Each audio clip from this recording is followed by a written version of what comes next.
Thank you so much for coming. Wonderful people. And today we have such an amazing work to do. It's all about how we will release whatever it stands. So I want to do 2 minute like brainstorm. I don't know, Sarah, did you do this 2 minute, like when we did a 2 minute writing, quick, fast writing? I don't know if you I've did done it. it in the class before. You did that. That's a good Mhm. to raise your vibration, like, and really, I like you to get, if not angry, but get kind of upset on situation where you at right now and what would you like to change. Let's make this 2 minute, and then the reason is for that we need to do this kind of thing, remember this kind of thing. So like you kind of scramble it, because when you do this like with energy, you kind of like put it out on a paper. So it's not stuck in you anymore, but you kind Mhm. of put it out. So and since it's a new moon right now, I really like you to start every month from first class. We will do this technique, because it's like very good to connect on what we really want, since Mhm. it would be like 3 months at a time. So for me personally, I'm thinking like right now it's money. I'm asking myself, what is stopping me for like to break the ceiling over me? I'm having the same income, and I have the same clients. I have like one-on-one clients, but it's like so regular and feel to me I'm comfortable in this position. Somewhere I like to grow and expand, but something holding me back. And okay. And when I hold my back, I realize I am having secondary benefit. Think about that. What is it for you? When we don't Mm. have something, so even it's negative, it can be deep inside. I say to myself, I want to be a little girl. So since like my man take care of me, for example, right? Or people say, oh, poor you. I know it's hard. And I'm like, yeah, tell me more. So what is it for you? Secondary benefit. It's really interesting question to ask yourself. And the class today, what we do, they call it, um, how do they call it? I forgot this word. Inessa, do you remember this word? Uh, vibras. Okay, so the thing we're going to do like this, it's really Scribble. scribble. Okay, scribble. It's really like I want to focus on like on my secondary benefit. I'm like, you know what? Enough. This is okay. It's my comfort zone, but I want to scramble out this comfort zone. You know what I mean? Mhm. And so think, what is comfort zone for you? What is really holding you back from greatest you? from Mm. from unfolding your inner goddess as you want to be, as you see yourself, when you feel confident, when you feel beautiful, when you feel loved and accepted, accepted everywhere you go. So what is secondary benefit that it is holding you from that? And let's do 2 minutes. You really get mad and give yourself all these words that come up to your mind, and maybe they don't even make sense. Sometimes it can be like book, table, chair, and you're like, why those words come to me? So it's like fast writing. Allow those words come through. They maybe Okay, so the instruction is we're going to write for 2 minutes and we're going to think of words that we're trying to get out of our mind, like things that are blocking us. you can that too. But first, before we start, so I'm doing my talking, but I want you to think this same moment. What is secondary benefit holding me from my greatest self? from my inner goddess, from my connection to the creator. Because creator, our heavenly father, want to give us everything we want, right? Really, Hmm. because like I don't want to I believe in God, right? But I'm not religious because I respect religions, but I don't want to get into it because I don't think like we are above, we can do better. We don't need any middleman. We can go straight to our God, to our Father and say, Father, what is it? Why do I really want to be here? Or show me how I can open this door. So think, what is it for you? Well, why would you call that a benefit though? Like when you say secondarily benefit, why does it have to be benefit? Do I have to think about the positive things that I No, have from not having what I want to have? no, you can be positive, but you really want to stay in this comfort zone or you want to move forward? Sometimes I'm saying if like for me, I want to break this ceiling, like money ceiling, I want to make more money, but this ceiling still stays steady. I'm comfortable here, but I really feel like I can do better. I can make myself bigger. But secondary benefit for me, it's like, you know what? I'm comfortable. Why would I do more? Like, what if I lose this attention from, let's say, from my man telling me, "But okay, I take care of you." Something like this, or my kids say, "Mama, don't worry about, like, we got you back." So it's kind of feel good, but do I really need that? So secondary benefit, I mean, in a way that can be negative, but it's deep inside, it's a benefit for your inner child to be loved, to get love different way, get attention different way. Why people get sick? Same thing, secondary benefit. And some people get sick for years because they comfortable there, they get attention. They basically rule the house. Everybody need to think about their pills, how to get you to doctor. They kind of have this love. It's a secondary benefit. It's not good, but for them it's So really the benefit is seeking the attention from others. attention, love. So there's a lot of different ways that you can get a secondary benefit out of something, Mhm. but taking that risk and just letting go of the fears that you have to allow yourself to open up for abundance. Guess what else? You just touched one thing. It's also responsibility. We don't want to take responsibility like, oh, let somebody else be responsible. I'm okay. Because to take responsibilities, it's like you said, Sarah, like breaking this what you just said, Pattern, yeah, breaking a fear, the fear. level of fear. Fear, yeah, that's brilliant. So, what is it deep inside of you? So now I think we talk enough. So you have an idea for yourself. Let me put alarm and let's brainstorm. And time go. I write with you.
Okay. Last word. Last word, and we can move on.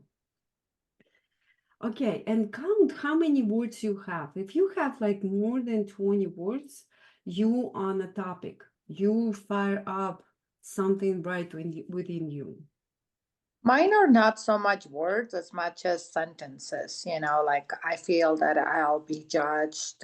I feel like it's more like feelings, and like Sarah said earlier, a lot of fear. Like I wrote down fear like 3 times: fear of not being, fear of rejection, scared of not being.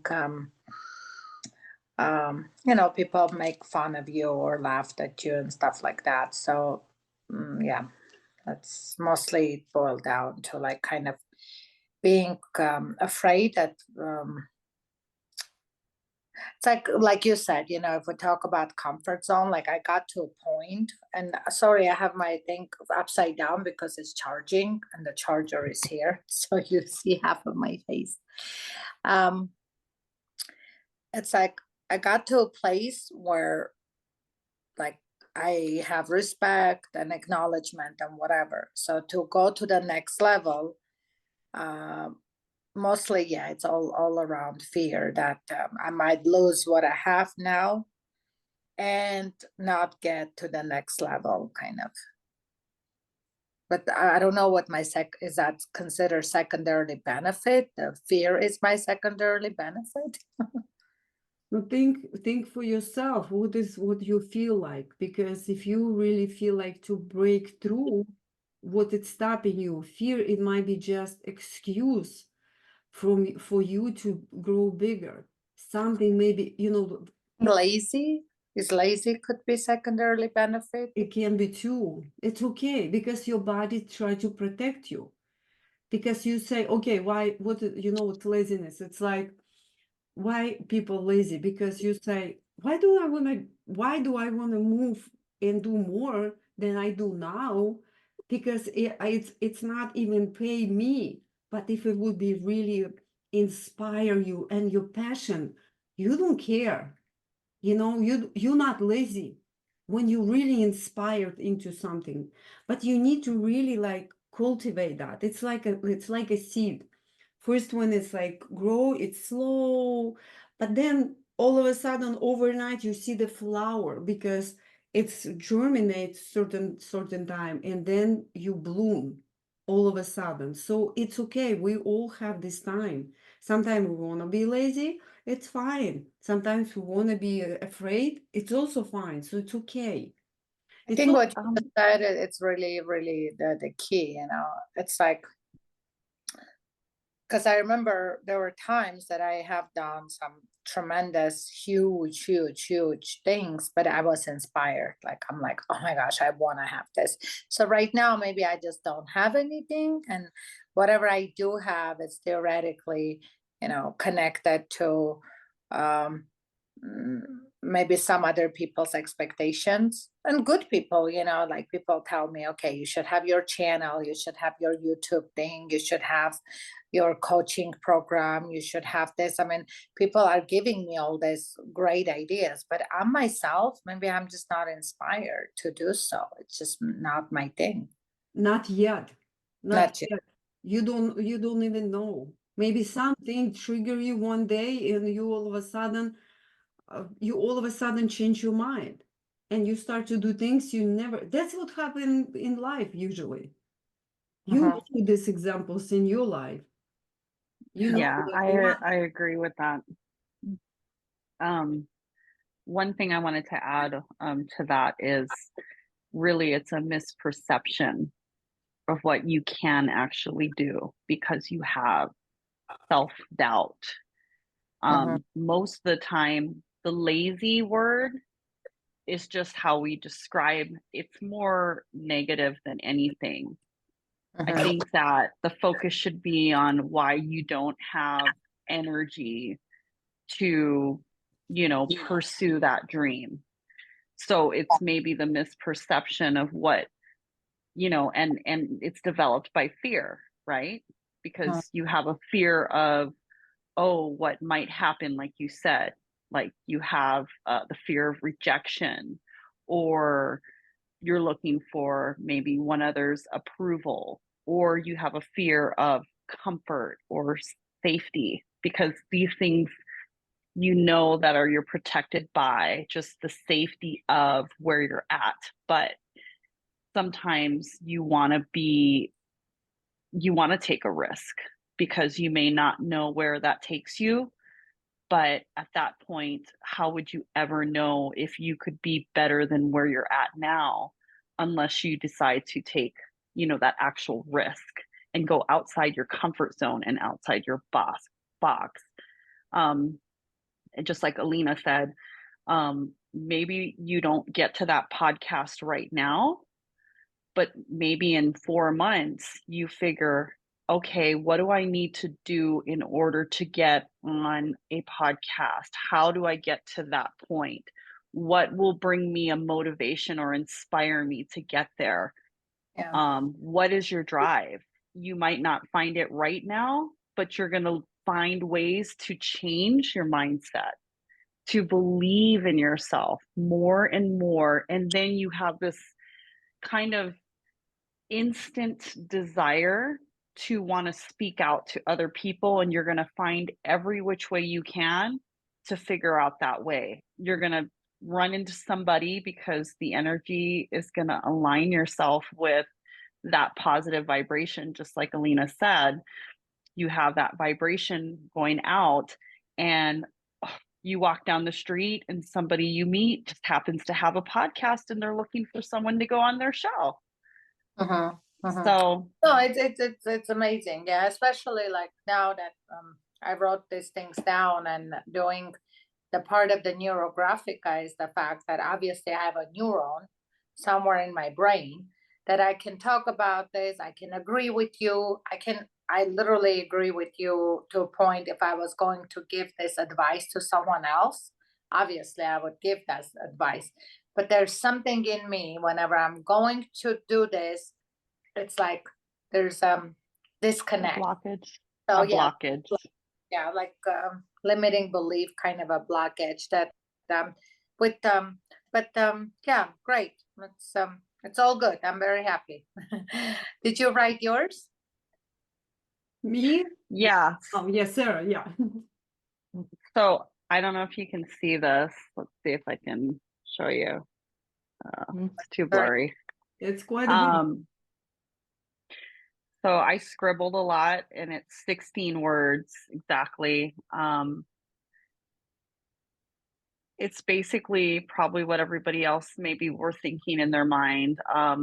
It's, the misperceiving, what you can actually do. Like you may have self-doubt that causes you to not allow yourself to fully grow or pursue that dream or whatever project you want to do.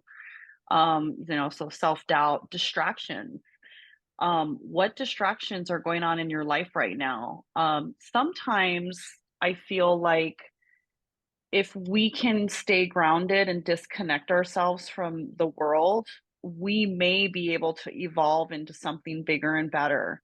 Sometimes disconnecting from social life, whether it's social media, social friends, social outings, it gives you time to really develop who you are and what you want to be in your future. Sometimes you have to take those distractions out. That way you can really focus within yourself. So distractions was one. Discomfort.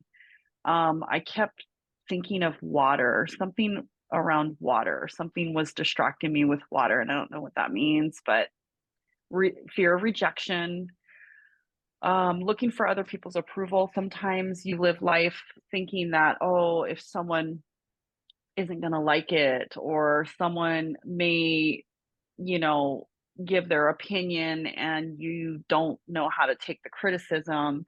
I think just allowing yourself to accept other people's ideas and grow with it and take it in and absorb it and add to whatever you're like whatever you want to do to better yourself, just take that portion in. Like, look at things in a more positive sight rather than negative. Do you see the glass half empty or do you see it half full?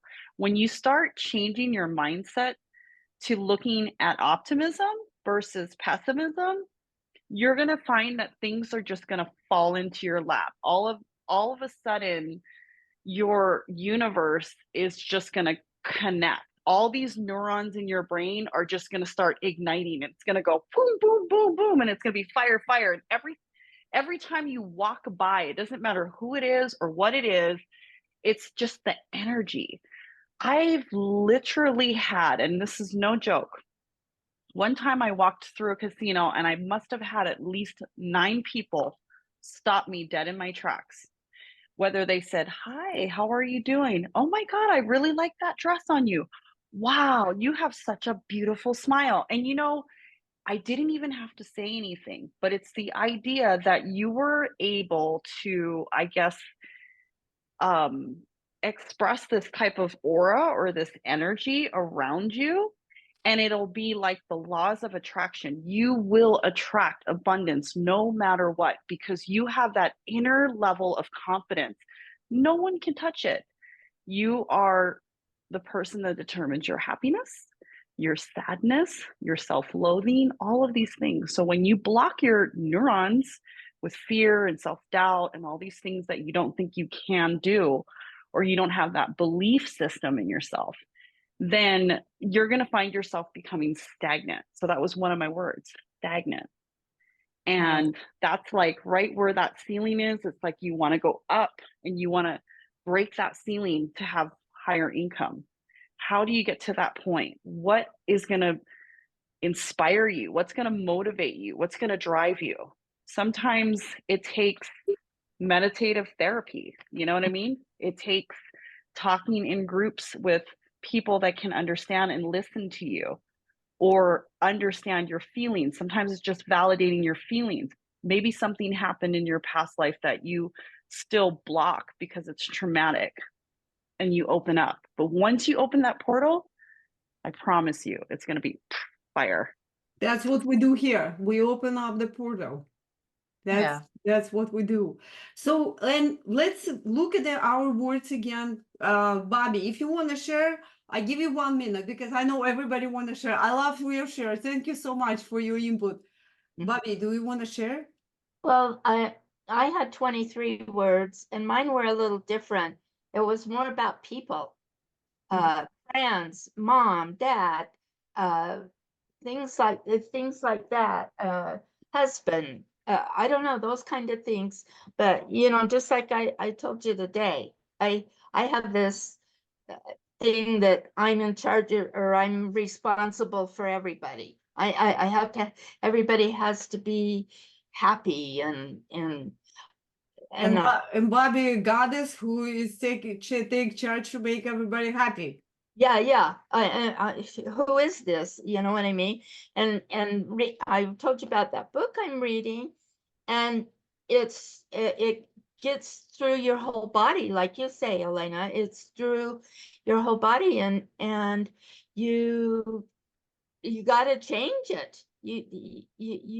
I got to change it. Wonderful, wonderful. Thank you so much for sharing. Ladies, let me switch the camera. Now you read, because we're going to draw together. Please look again at your words and see, feel those butterflies in your belly, because this is very important what we do right now. We feel those butterflies and we start to see what is really into our body, what is really going on. 1 second, let me set it up. Wait, accident here. Okay, here you go. And I take a clean piece of paper. Okay, so what we do, you can take either marker or pen, it doesn't matter. And just take all your energy, all your intention on the top of your marker, okay? And do something like this. Make more corners. So when you like, don't make it too much, something like this. So take your time, take all this energy in your pen and do it on 1, 2, 3, okay?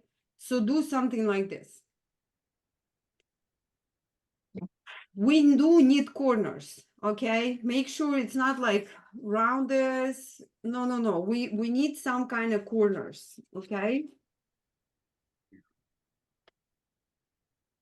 I'll do it one more time with you.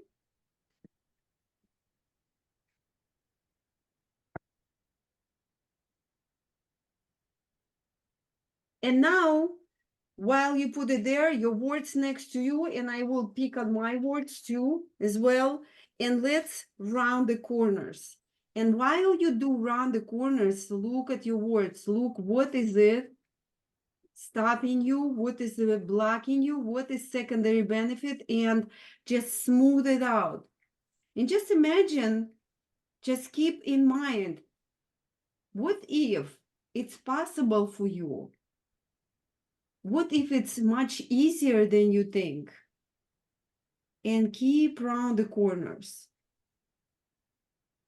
And while you round the corners, feel this excitement in your belly.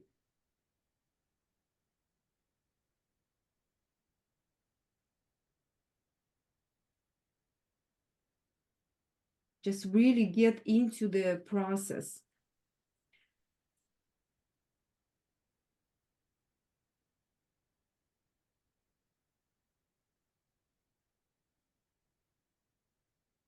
And when you have, if you have any loose ends, take those ends out of the page. Take those ends out of the page. Connect to the infinite possibilities. With a, you can make it curvy line. Connect those ends to fifth dimension where any. I must promote your book. I'm doing it on your book. Oh, you do? Wonderful. Oh my gosh, I cannot begin telling you how convenient. Like literally, I got home at 5:55. I just grabbed the book and I grabbed one, black, whatever it's called, marker, and I'm ready to go. So, honestly, like this book is godsend. Thank you so much. I love my book. Thank you so much. Sarah got a book from me today. I appreciate you, Sarah. Thank you. Hopefully you'll start and do it. It's 22 I've got my book. Yes, thank you. And those 22 exercises, you just take your time, and I suggest one exercise a week. So don't really push it, but I don't take Inessa to do this because she's on steroids. I'm telling you, ladies. If she decides something, she's just unstoppable. I'm like, you know what? I never had student like you are. Because That's cute. yeah, she's really into whatever she decides, and no wonder that's why Inessa have the most results. And she's really dedicated. If she puts something in mind, this is a pure example of how our mind, like I can talk about myself, but it's, of course, it would be biased, right? I talk about myself. But really, look at Inessa's achievements, and that's amazing. So I wish for all of you ladies, just get what you want, and it's all coming from your pure heart. Because as you know, when it's pure heart with your intention, of course, our creator here to support us and give you what you want, right? Because look, you know how our parents love to give us what we want. And especially when we nicely ask, say, Heavenly Father, what if I make 100,000 this year selling my books? Hey. What if And it's you will. possible? Yeah, but ladies, whatever is possible, because everybody, I know how exciting it is, and I know how much this inner child wants to draw. You know Yeah. what? I actually got a vision when we were at your workshop today, Tell me. and I had a vision of you actually being like on that #1 seller list. Like I really, really just visualized that earlier today, and I was like, wow, she has no idea what's coming for her. Yay. Thank you so much. I appreciate you, ladies. And see, when we wish for each other something, because like remember Sarah, I said I would never dream and wish for whatever Sarah wanted because we're all different. I would never Sure. want what Inessa wanted because we're all different. We have different tastes, we have different passion, and it's wonderful because we can help each other to envision these beautiful, powerful things and help each other in this way. But it is okay to have similar interests, Of you know. course, but and yet they're different. Think about it. Yeah, for sure. One of the things, like if I can admit, I mean, like literally right now, Mhm. I don't take inspiration lightly. I think inspiration to me, it's like everything. It's like the biggest thing.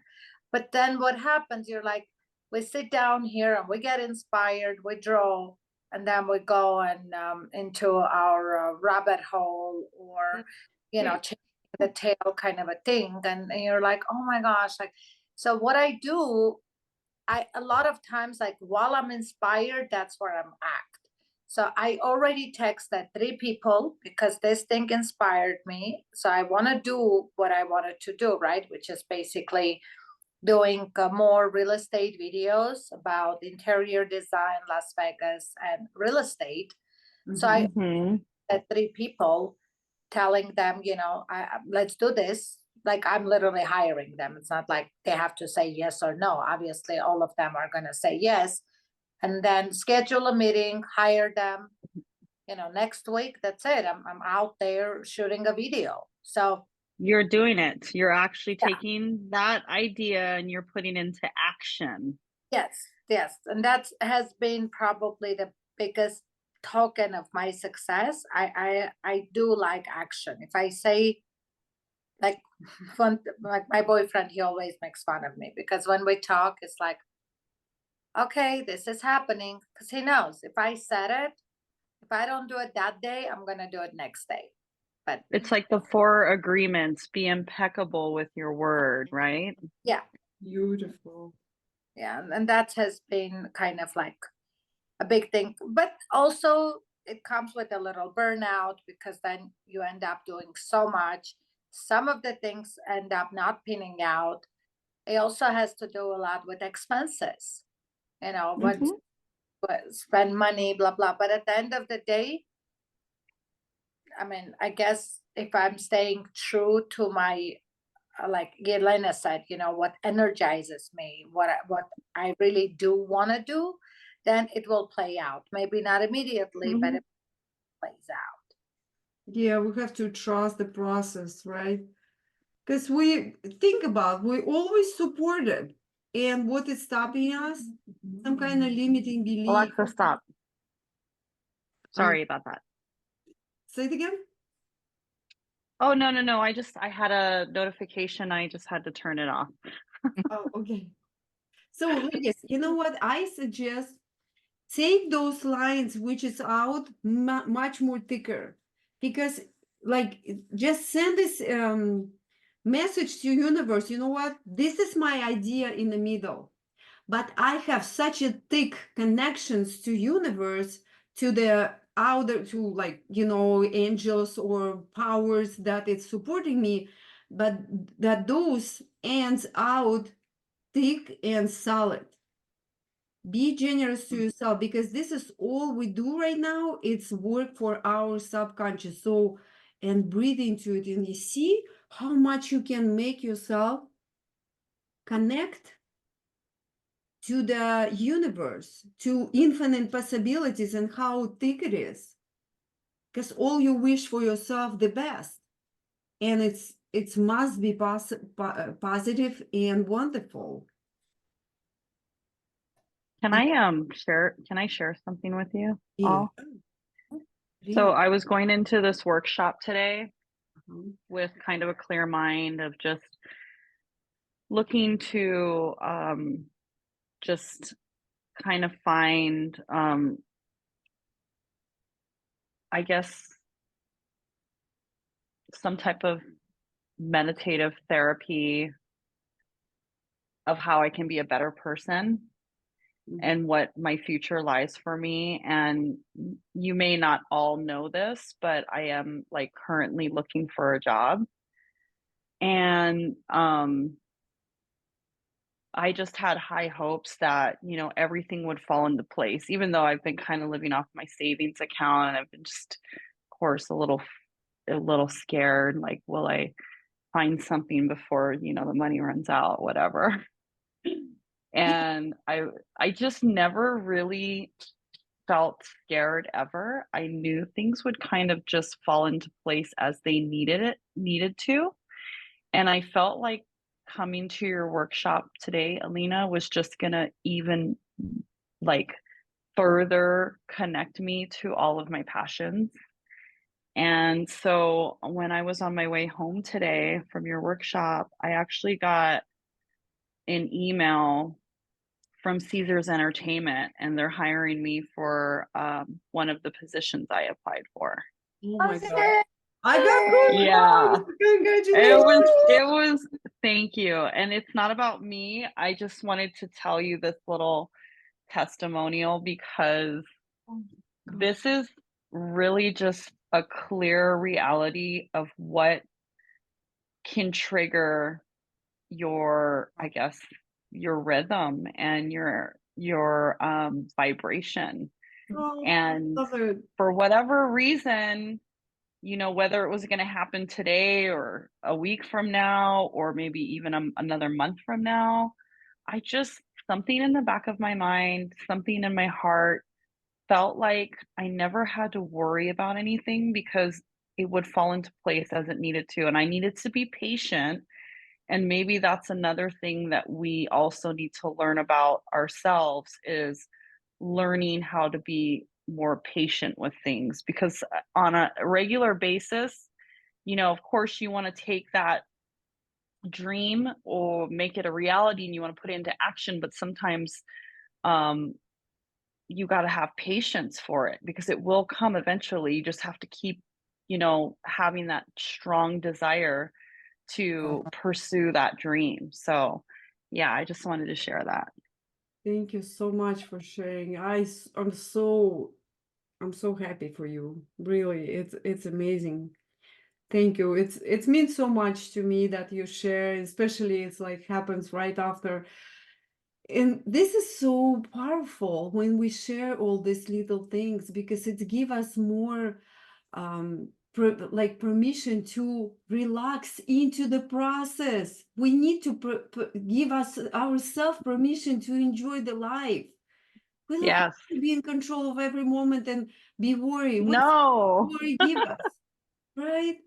Okay, ladies, another thing. Let's do this. You got so many corners, which is wonderful thing, okay? Put couple circles around this. Whenever you feel it's proper for you. The circles, it's just like give sense of stability, harmony. And circles like it's kind of message to your subconscious. You know what? It all wonderful. It's all happen in perfect time in perfect place. And when if you like, you can also make one more thing. It's very powerful. I will do that too. So find it spot, okay? Find the spot and make a spiral. And make a spiral clockwise.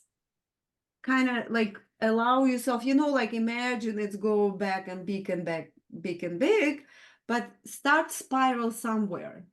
Spiral really like expansion, you know, it's like really powerful figure to do, it's a spiral. Mhm. And after you do that, again, round the circles and allow yourself, just accept the process. Because listen, yes, we put out our wishes and desires, and that's what God wants for us. Because it's like father.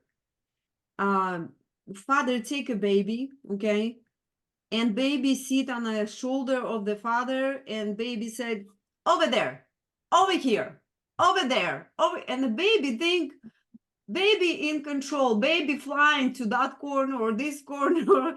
But you know, we for minutes just imagine you that baby, and you sit on the shoulder of the like creator, our heavenly father, and he need time to get to that corner or this toy or that place, right? So Mhm. that's where our patient need to be. It's okay, it's wonderful, just keep faith. Thank you so much for sharing. It's wonderful.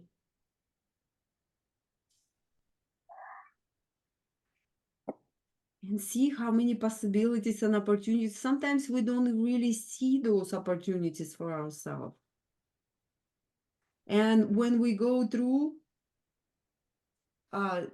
challenging time or waiting time, we look back and say, oh my goodness, thanks God, it happened this time, right now. Because it's all perfect. And again, we connect all these corners together, those lines in between each other. There's this exercise number 2 in your book. You made her earring like a spiral. Yeah. So it guided me to like take from her earlobe and keep swirling all over my being. So that's actually, it really happened. Like I did it earlier and I'm like, oh my gosh, this felt so good. But because it already was there, Uh-huh. took her loophole and start swirling. So even elements like that in a book is kind of like, super helpful. Yeah, that's wonderful. And what I like, Inessa showed me a couple pages she already done with the book. Oh, She I want to see it. the one, no, listen, I know you got many, but when you show me couple, she just placed few spirals, few little spirals, and I'm like, oh my God, this is very powerful. And Inessa said, you know what, it just happens. See how much we need to listen to our intuition. Mhm. Sometimes you want to put few spirals. I want to warn you, if you put spiral, watch out. Beautiful things start to happen, really. Yeah. And see, Inessa, you share with me right now about your design thing. I didn't know. And I know it will happen because I just know you by now. Anything you touch, you know what? Inessa just bought a house. When she start to draw with me, she got this opportunity. I'm like, my goodness. And Inessa like, well, it's true for your house. I'm like, oh, okay. I'm kind of focused on expanding my business. I didn't even think about, but your results, ladies, your results. It's what I'm mirroring within with me. And same for you. Girl, Mhm. your book already, like when I met you literally a year ago from today, Yeah. could you ever imagine that today you'll be teaching 2 classes a day and having a book out there? Like, really, I mean, your success is also very tremendous. So kudos to you and everybody. Yes, Think I made agree. like 10 folds. Thank you so much. Yeah, and I met when I met Sarah. Sarah invited me before I meet you, Inessa. And Sarah invited me in her home and for your birthday. Remember? Mhm. I was sharing, and I was sharing. You just today remind me. I'm like, yeah, I was kind of saying you will see one day I like to teach groups because I do one-on-one, but Well, you were trying to show me about this this really cool method of um like meditative drawing, and I was like, "Oh, that's really interesting." And I was trying to figure out how, when you were explaining it to me, I was trying to figure out what you were meaning behind that. And you were like, "Oh, it's just really cool because you're meditating and then you're doing like a series of different drawing methods to help create these like manifestations." And this was like maybe what, a year and a half, almost 2 years ago. yeah, And you literally just brought it to life. I mean, you literally took that dream and that idea and you made it your reality. And now look at you. You're teaching workshops, like she said, you're creating books. And I'm just so happy that you're able to share this knowledge. And I'm so excited to push your workshop onto other people. That's why I said Wellness Expo. This is going to be like your future game. This is what's going to get you up there, up, up, up. Because I know how it's affected me just in the short amount of time that I've been doing it. And I'm not saying that, my job was coincidental or whatever, but it's just funny how the universe kind of just all gravitates together. And when you're sitting here doing your like meditation process and you're actually connecting these lines and you're making these curvy lines and you're just recharging your brain, you can see it, the studies, you can see your slideshow, and it works. For sure. For sure. thank you. This is a very good method, and I'm just shocked. I feel like everybody that ever did this once, they should have stick to it. I mean, I don't understand why it's like, I mean, to me, it totally made sense from first minute I did it. I'm like, shit, Mhm. like, I mean, because one of the keynotes, and I said this one time when Irina was teaching a class back in my office. I said, one of the main things about manifestation is Mhm. prolonged amount of thinking and visualizing, right, about one thing. And the second most important thing, which a lot of teachers are not opening up this completely, because it's like they're making money. But I know this secret. It's kind of like, you think about something, you see it, you really feel it, and then you let go.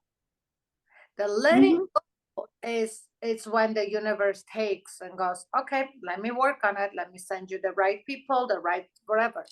So when we draw here, let's say I'm sitting down and I'm drawing this around something specific, right? And then once Right. I close this book, I mean, I'm kind of going to forget about it.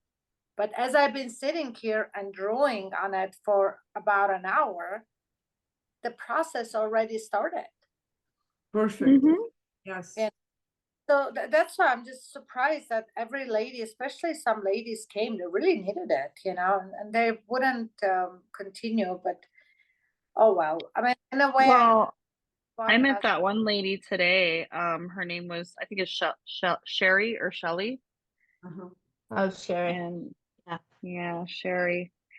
She was really sweet and she was very interested in wanting to get her daughter actually Mhm. involved, her 12-year-old daughter. And I said, "Oh, yeah, this is a great," because I can see where it would help cure um, anxiety and depression, because it's almost a soothing and calming effect on the brain when you're creating something, like when you're doing that, what do they call it, your eye hand coordination. There's a lot of stimulation in your brain just by the movement, watching your hand move from left to right in a circular motion. It's almost like that in itself is therapeutic. Yeah. Mm. And I Okay. mean, today nail down what's holding, right? What's holding from what, and what needs to be done, and kind of draw on it. So yeah, it's a great combination. Yes. Yes, I agree. And you know what's crazy is the more I look at these like circles on my paper, Mhm. the more I see I see more and more corners that I missed. I'm like, oh my God, this is like my OCD is on fire right now.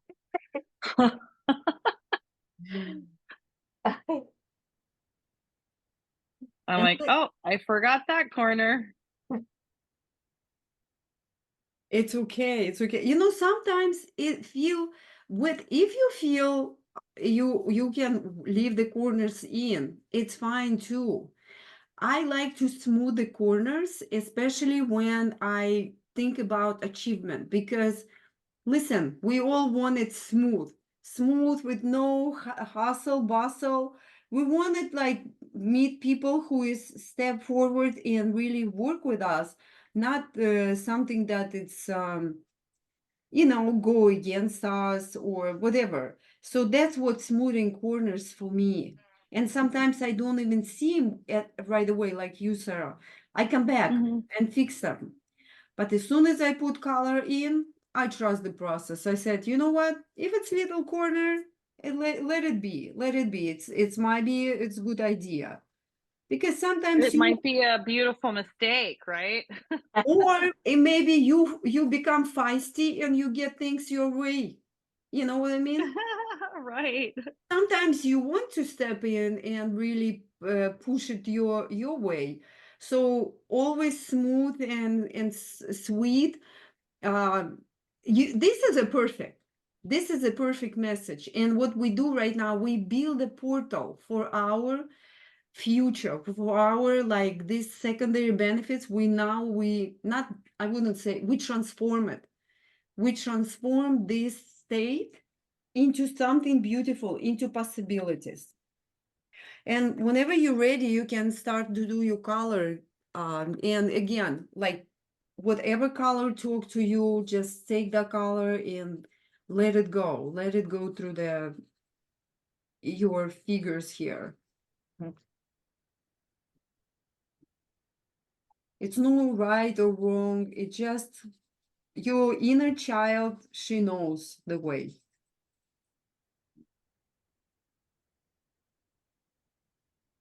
I'm gonna show my painting. Probably. So this is the one from today. Just Oh, color. nice. Ooh, wow. That's the earring I was talking about. See, it's her Ah, face, and there's an earring. So I took this earring, Yeah, started swirling all over. I love that. nice. I love it. Nice. This one is from last time. Oh, Ooh, that's almost like a painting almost. yeah. I love the Yeah. colors, and it's like it's like a Barbie sketch or something. Kind of gives that vibe with the face in there. And there's another one that I did. Nice. See those spirals? Oh, that's so different. Yeah, they're all very different but very unique. And See, like the word here was I act on my opportunities, because I think it's such a big thing. We do have a lot of opportunities. We're so abundant. It's just sometimes like literally acting on it. At least that's, maybe I'm too tough on myself, but to me it feels like um, I'm, I'm not. you seem very determined. And I think that that's very much an attribute you probably have, that sometimes a lot of people don't have enough determination in order to follow through with things. But also, it can be it could be a little bit damaging at times, because you're like so determined to do something. Like, let's say if it doesn't fall into place, do you give up or get upset over that? That's the question you have to ask yourself, you know? Yeah, that's I think at the end of the day, if something really doesn't fall off in place, I also trust that there's something better. I don't push too much. Like I like when things go smooth. That's why Mhm. I decide what I want and I wait until that. See, like right now when I did this exercise, it hit me right in my solar plexus that wow, I want to do this. Now, yes, I'm afraid, blah, blah, blah. What if I'm not good? What if people make Mhm. me this and that? But then once I realize, well, let them. And it's, and then I'm like, okay, let's get professionals on board and get this the puppy happening. Yes, I agree. That's good. That's a good way to think about that, you know? We'll add green so money comes. I haven't even gotten Yes. to the color stage. Yeah, I you don't know why, but I'm always taking my time. Alina knows that. Like, I always feel like I have to take my time. You know what? It's some perfectionist talking there. Oh, Yeah, I know. I'm definitely a sucker for details. but let me tell you something. Allow this girl be not perfection. Look at Inessa. She's also perfectional, but look how she bold in her drawing. You know, she is just bold as you wanna be, and that's amazed me because I know she is perfectionist too. But when she started to draw, she said, you know what? She allow her inner child just just be, and it's And we I need Sarah to join us more. say it again. We need Sarah to join us more often. Like if you Yes, Sarah, we see that you're gonna be a little more like artistic side of you will come out. more spontaneous. Oh, I've always been artistic in my life. I've always taken to art and music more than anything.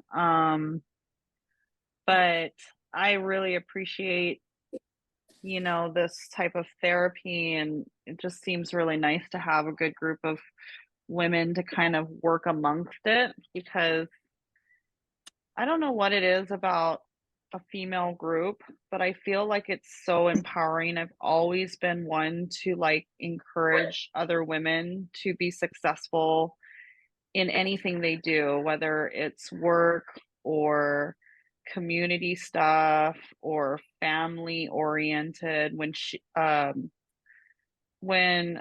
sorry, I forgot your name, but when you said that on your list of maybe the blockages, you had a lot of people written down, so maybe you feel like you weigh heavy on a lot of responsibilities, maybe learning to let those responsibilities go on to others, um, take off a lot of that responsibility that you feel is weighing in on your life and allow someone else to take that burden on, like release yourself of so many things. And maybe that's just you deciding that you have to be in control of everything and everyone, and maybe just releasing that from those people, whether it's husband, kids, grandkids, whoever, neighbors, friends, bunco friends. It doesn't matter who it is. You have to learn when to set that boundary and allow yourself to really have some healthy alone time, and you will be less overwhelmed by just learning when to say, I'm sorry, this is beyond what I'm able to give back. Like I have to say no, unfortunately this isn't going to work out for me, or I'm sorry, I'm already fully committed in my life. Yeah, that's powerful to be together because we're in the same field, and whatever we Mhm. share, we do have inside of each other. We do have things like it's resonate with all of us, and that's Oh what. yeah, there's a lot of things that are relatable, right? Mhm. Like working, kids, just understanding feelings with each other. Mhm. can't really do that with guys because they're just very simple and black and white, and they don't really like to talk too much about feelings. But I do know a lot of men too that open up quite a bit to express how they feel. They just have a different way of doing I- it. For him, Elena, he didn't. He's not showing up anymore. We had one guy. I don't remember his name, but he was. He made, Keon, yeah. What? And the young guy, Keon. You talk about Keon, the young boy? Yes. Yeah, He wasn't too young. He was in his 30s, but yeah. Oh, look, Doris, and in my eyes, it's like my son's age, you know, like 40 is like, it's a boy, a little boy. I can still date 30s, so I'm okay. They're the best cute to date. boy toys. Boy, yeah. Energetic, fun. I love it. So what happened to Cam? He's gonna join again? Have you been reaching out? You know what? I do it now for just for girls, really, because it's inner goddess. So I didn't invite him, but Oh. he would be open to come anytime I do something for anybody. I talk to him and he would join just because he loves stuff like this. So Today's thing could totally be for him too. This has nothing to do with inner goddess today, but mostly about, just all of us understanding what's holding us from. yeah, possibly it's a good idea because Sarah asked me the same thing if I be open to Well, invite I have a guys. friend that's an artist, and he's really interested in the concept behind neuroplasticity and how, this type of, I mean, he understands it probably more than most because he actually is an artist by trade. Like, that's what he does. He paints abstract paintings for doctors and things like that. So he's like more of that high-end artist.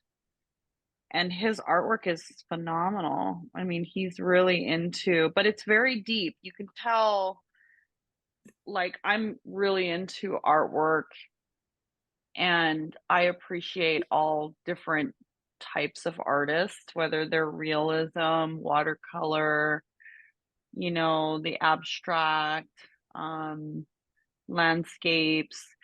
Oh my gosh, let's And paint together. I have a whole paint room. Come over to my house. We can paint together.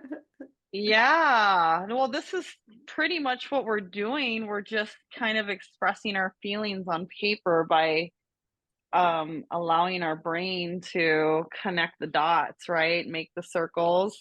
Mine looks like a spider web. It's so weird. I don't know if you can see this, but let me see if I can turn my camera around. Let's see.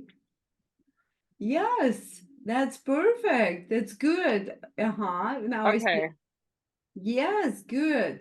Yeah. See beautiful. this message? Uh, It's right there. So this message, you put your message here, and like those ants, it's like you put it out, you shoot them out, so they connected now. So now watch out.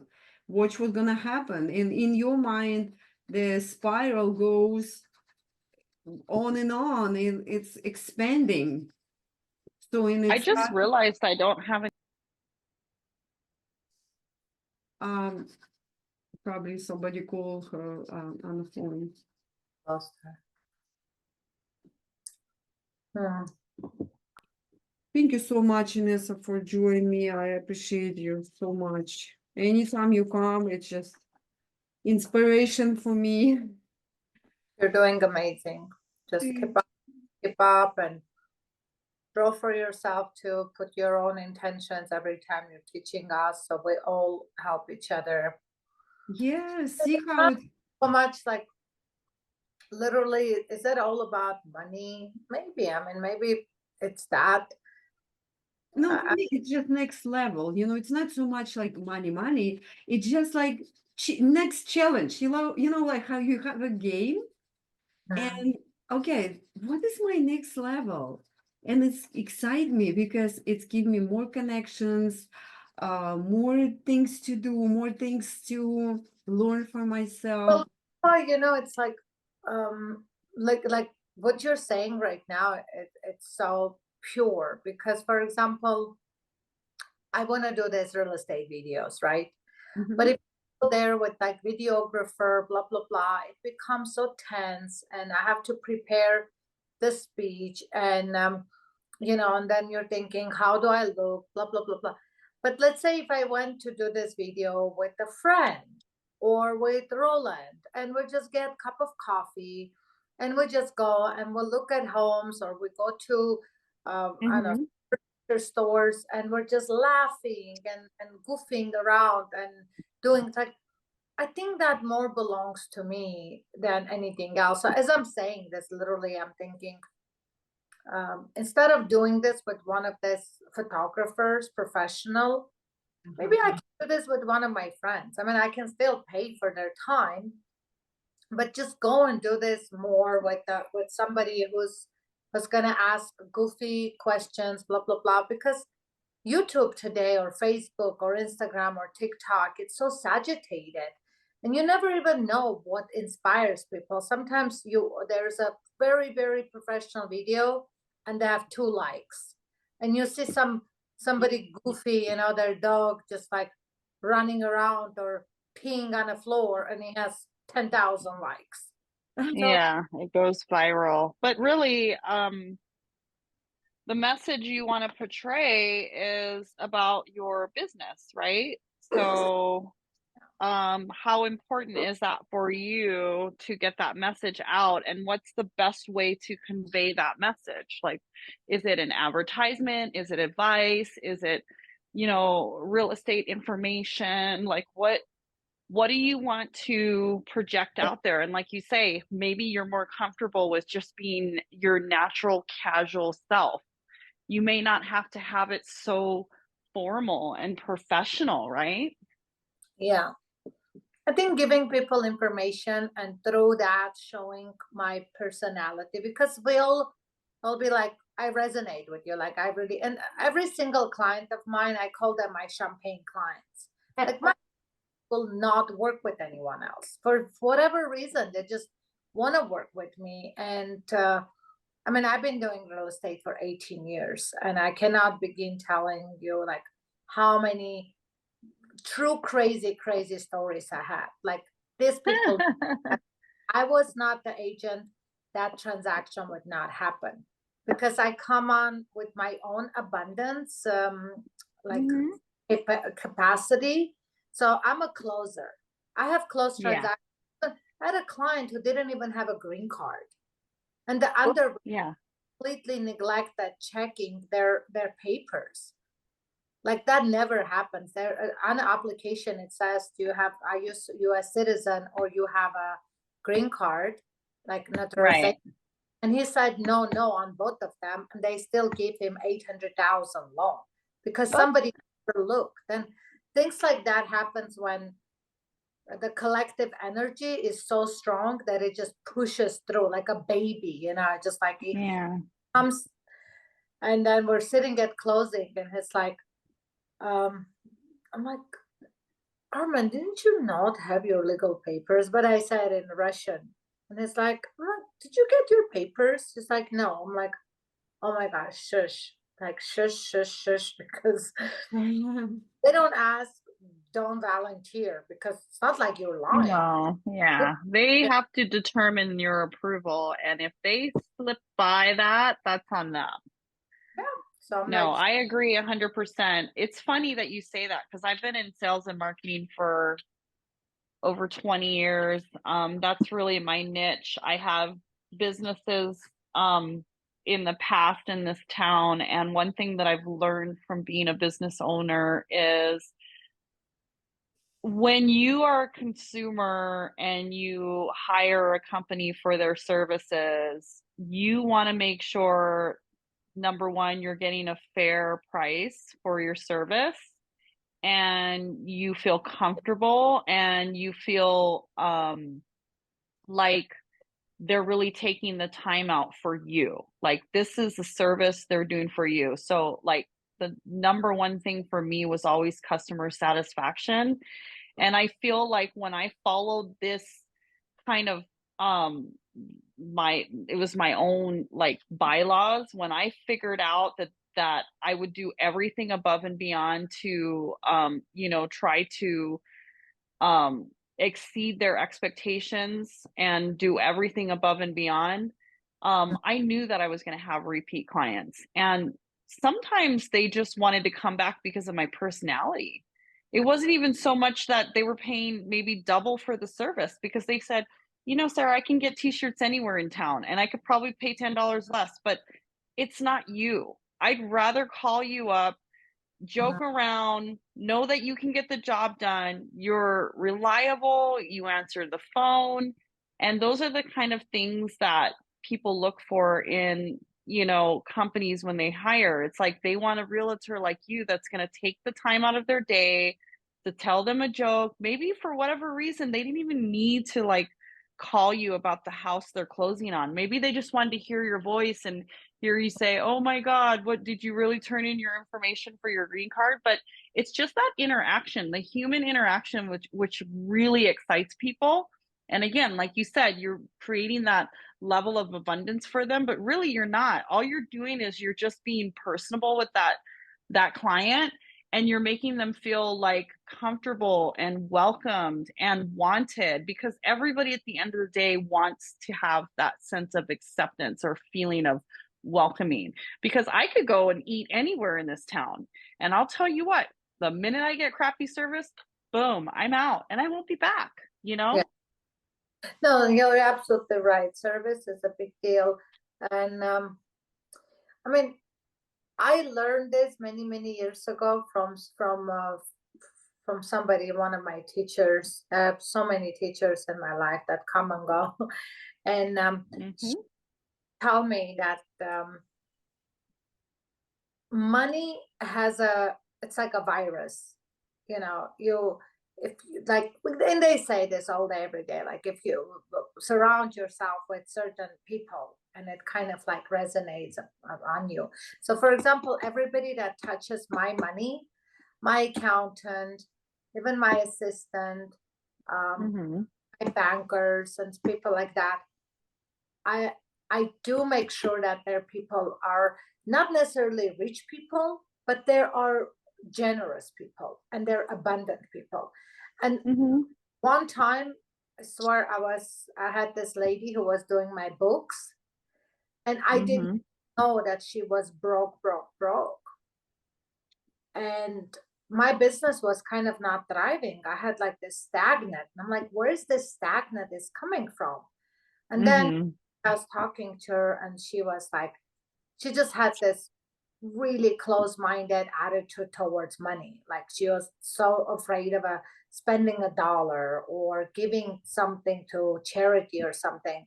And after I had that conversation, usually, like I just give it another few months, and then I found myself another bookie, because somebody that looks at my accounting, even seeing big numbers, might have given sort of like, I wouldn't call voodoo, but negative. A negative attachment.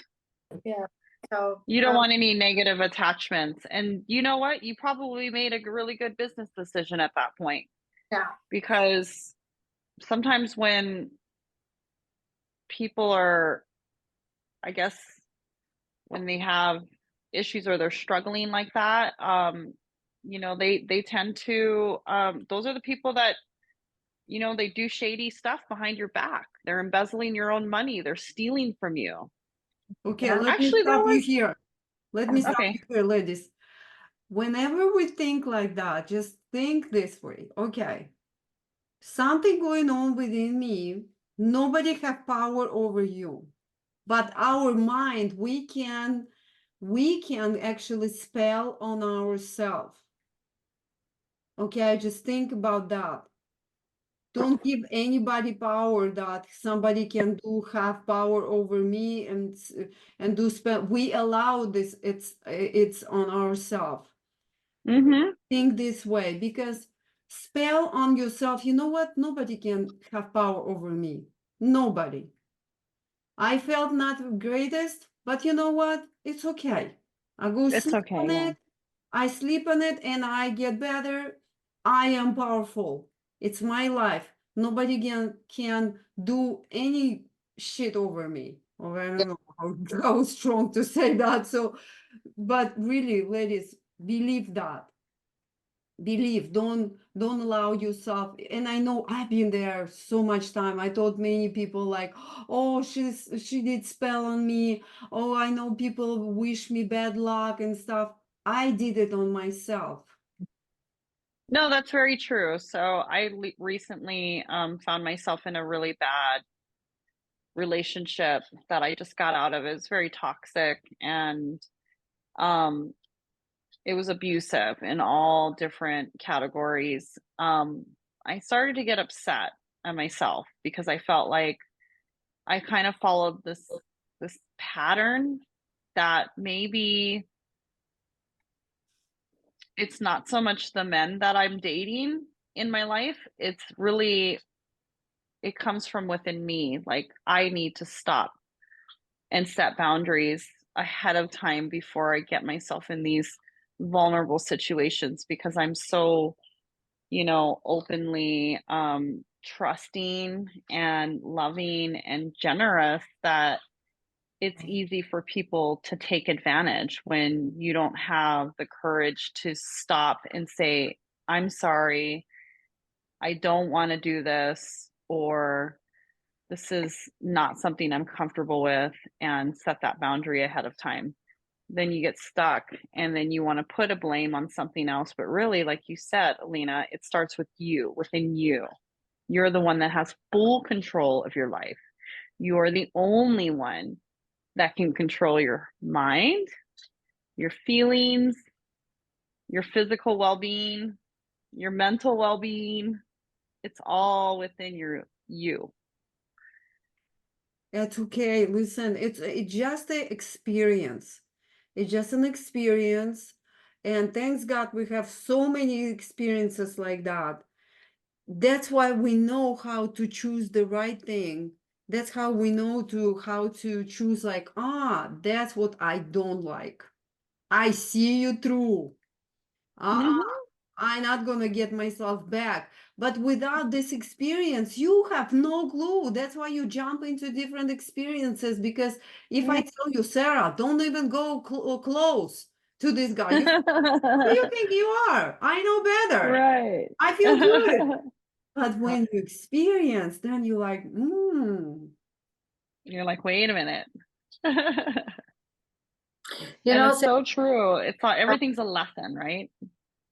I was out with a friend and we were sitting on a beach in San Diego, and I swear that day has for sure changed my life, because again, everything we did was just kind of playful and easy and breezy, but it did make a shift. And all we did is like drinking champagne, watching the ocean, and she asked me, what is love to you, and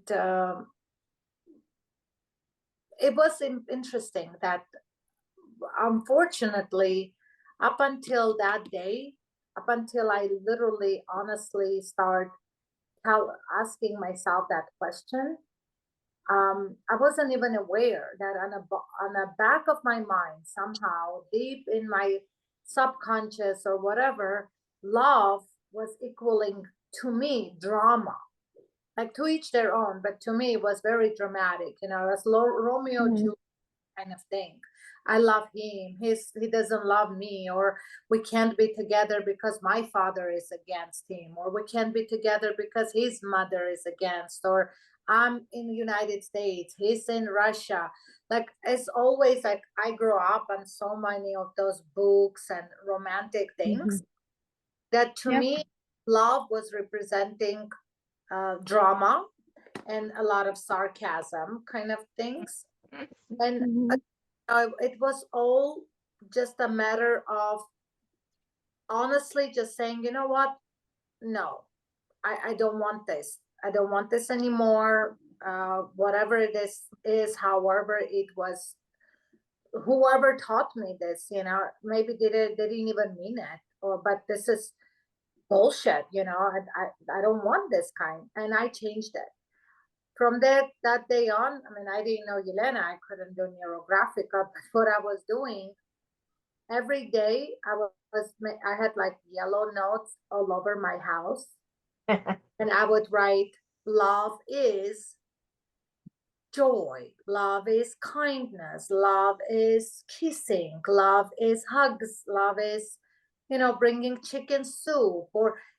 And to me, at first I was like, oh my gosh, this is so cheesy because love is, like breaking doors or slipping in front of my car or, like it had to be more dramatic, in my opinion, even if, I kind of even thought if man loves me, he will, maybe handle me a little more passionately, almost physically a little too much, and now, and it's been, I don't even know how many years, I would say maybe give or take 6 7 years, maybe a little more, like 8 years, like who I am today. If a guy even raises his voice, I'm no longer attracted.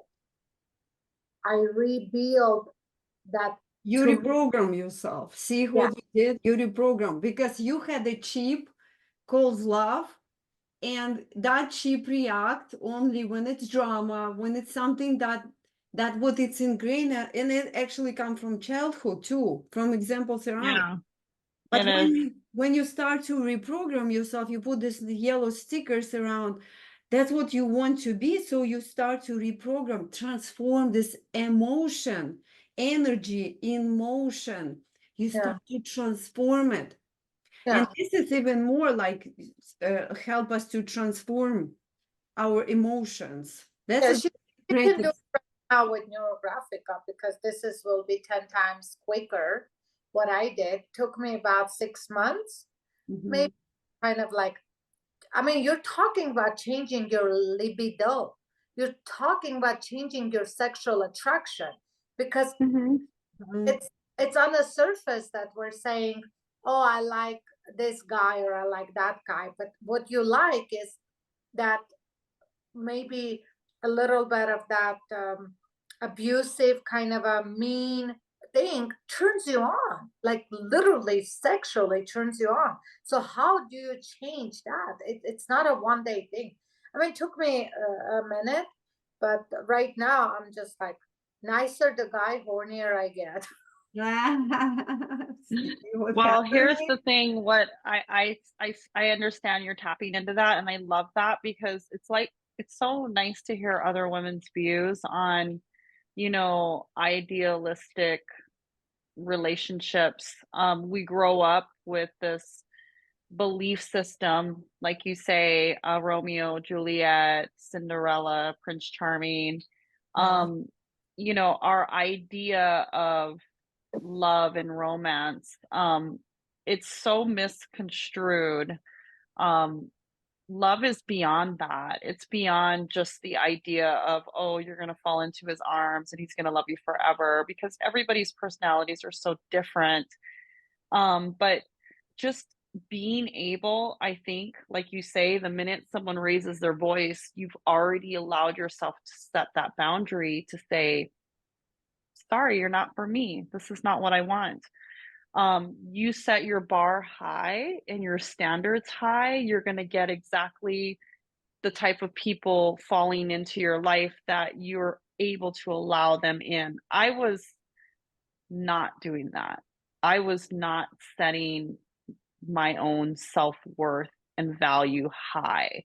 I was accepting these lower grade people in my life, meaning they weren't financially stable.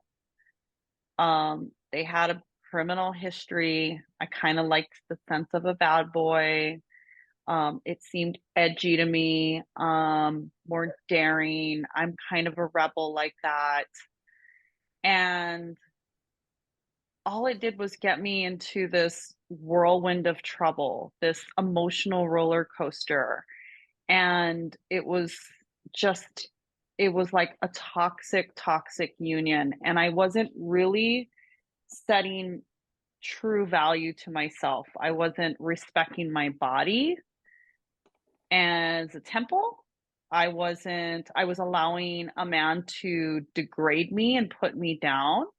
And I would laugh it off and think that that was funny because I built this mechanism, like this wall, that nothing would ever hurt me. No words, no verbal abuse or anything, because I guess when I was younger and a middle child, or maybe in my youth, you get bullied in school or teased on, you start to build this protective layer. And I never peeled that back to really gain the confidence or the strength to say, you know what? No, I don't want this person in my life.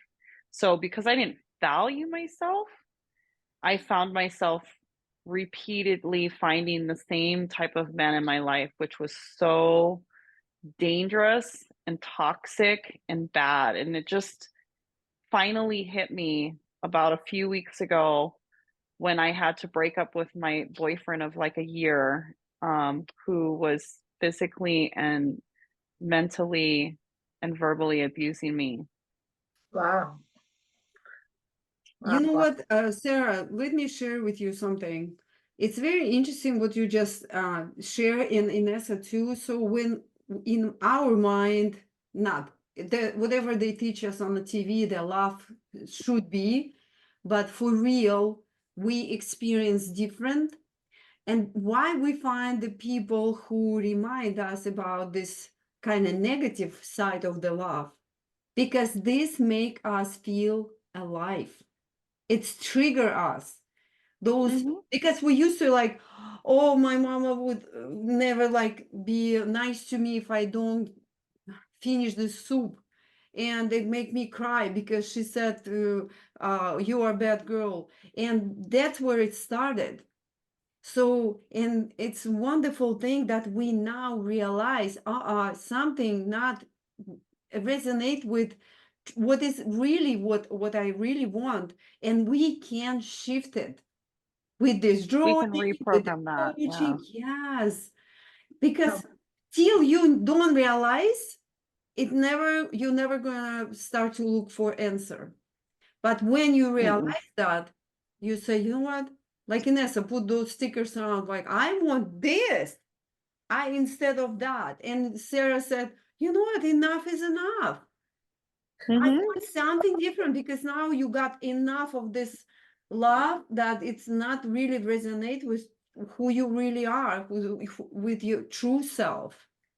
Yeah, you change your mindset. You realize finally you value yourself more. You know what you deserve, and you tell yourself that you should never be called names, horrible names, and you should never be frowned upon or told how to dress or wear the things that you like, that it's not okay. You have to, true love in a partner should allow you to freely think and really respect and value your own you know identity and your own values and your own just personality itself. And I was being blocked, but that's because I was choosing that. Like you say, you grow up with this idealistic way of thinking based on how you were raised, maybe religion, maybe what you see in mainstream media. All of that has an effect on you. And we grow up in different generations and eras, and maybe what my parents went through when they were growing up, their you know parenting skills are much different than mine.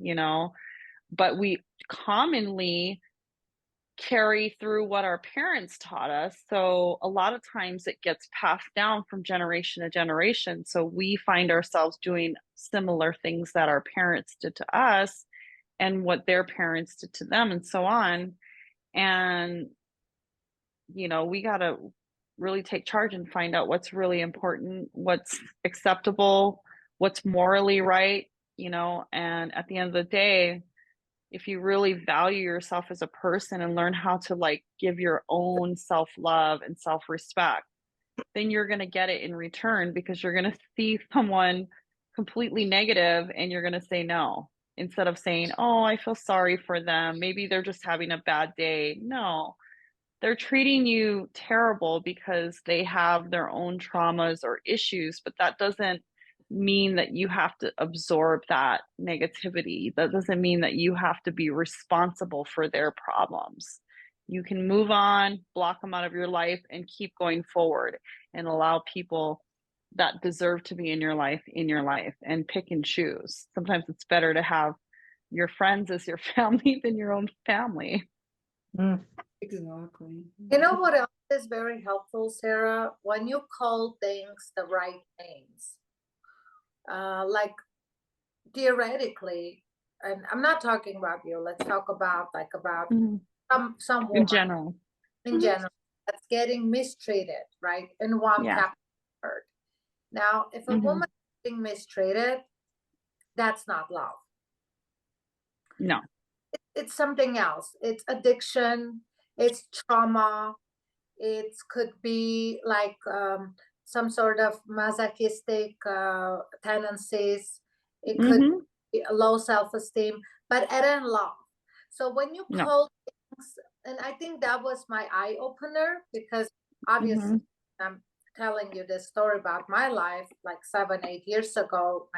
When I had to pivot, it's because I was in very similar relationship. It was not physically abusive, but mine had a different way of, oh, I want you, but I cannot be with you. Yeah, I love you, but you know, it was like that dramatic thing that it was my trigger, right?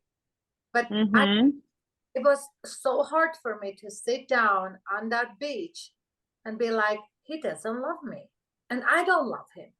Nobody loves nobody in this scenario. If two people other, they will be together and they will treat each other well. So yes, I don't love him.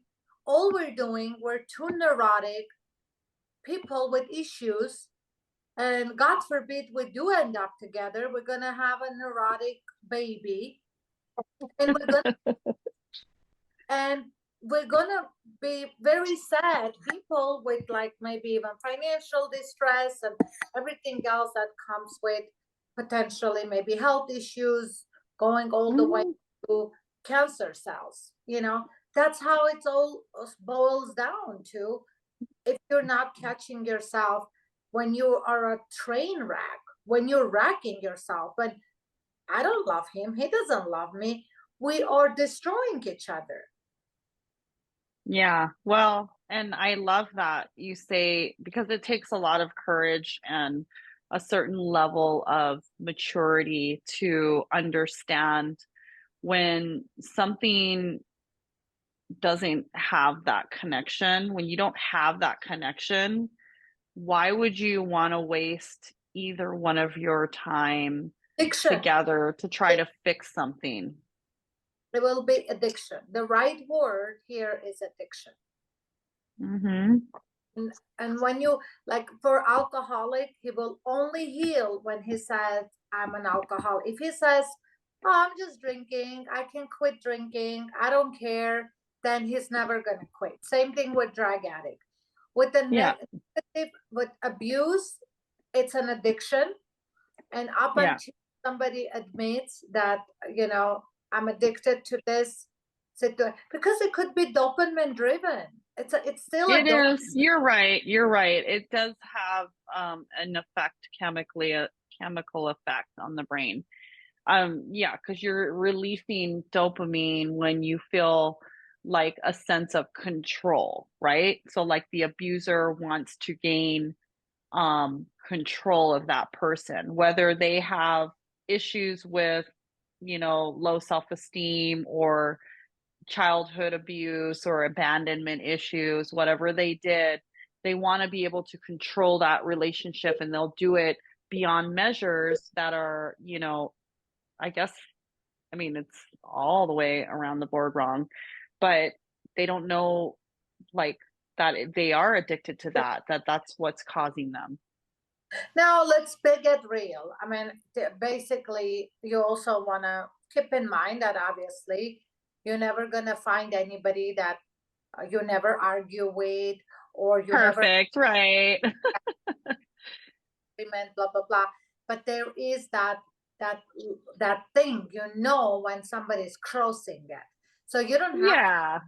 to go completely. And that's kind of me. Maybe I went a little too far, and I was waiting until this absolute perfect Prince Charming is gonna arrive. Well, it took a very long time. And then I was like, okay, let's get real. If somebody doesn't really, like, puts me in a position when I'm in this drug addict situation when I don't know, are we together? Are we not together? You don't want to introduce me. You don't want to do things together, blah, blah, like, and again, it's not as easy. Like sometimes I tell one of my other girlfriends, I'm like, you can work on something for 10 years and then wake up one day and say, shit, I'm again in a very similar situation, but from a totally different angle. So I don't know. Sometimes these karmatic things, maybe they're even very difficult to completely remove, but you can make it a bit better. No, and I agree with that 100%. I definitely agree with that. I feel like,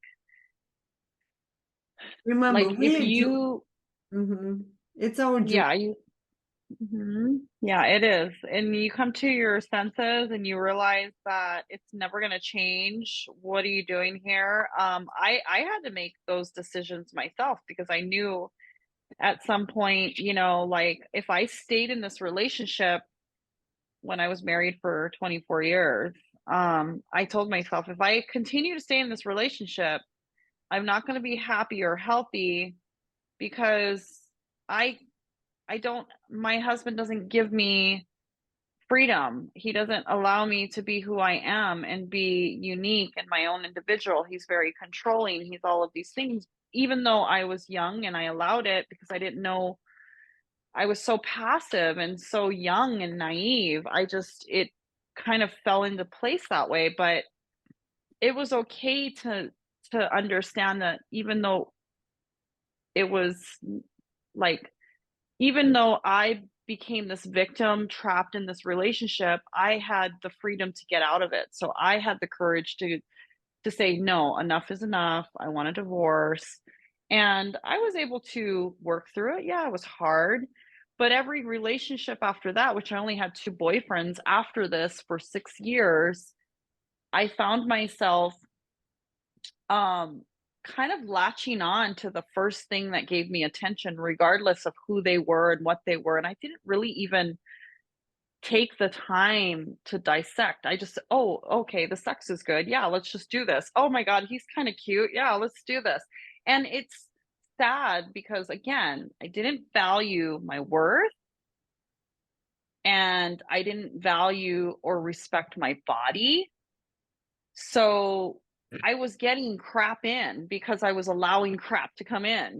If I just put an X on it and say, you know what? No, I'm not superficial. It doesn't have to be a super attractive guy, but I have to have sexual chemistry. I mean, I have to be somewhat attracted to him, but I want to make sure that he's an affluent person. He's, motivated or successful in whatever he does. He does have financial stability. He does have a good sense of family background, because these are all things that I didn't realize in the beginning when, you start to meet these people and all of a sudden they don't have friends, or, they're kind of introverted.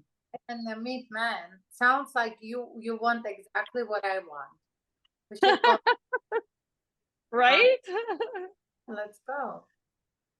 We'll let's go do out and have a, meditation. we'll go out and have a drink. Okay, I'm ready.